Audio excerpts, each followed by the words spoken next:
Okay, who will lead the prayer? Ma'am? Princess. Ma'am? Princess. Wala mo volunteer? Ma'am? Ikaw na lang, sis. Ako na nag-prayer kahapon.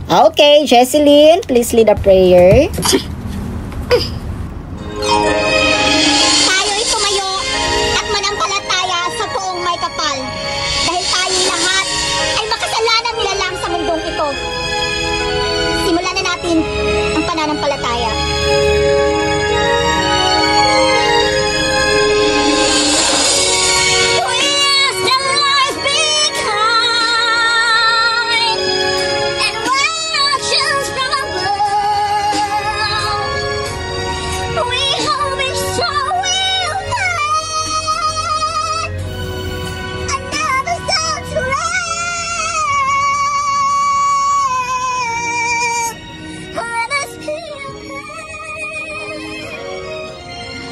Just like every child.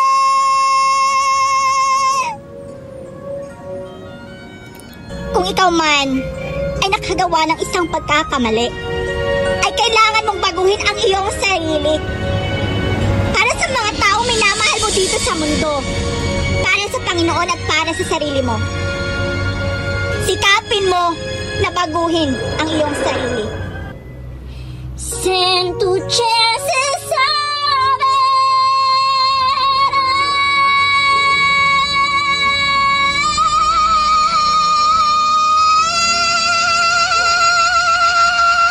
Okay, thank you so much, Jesseline. Please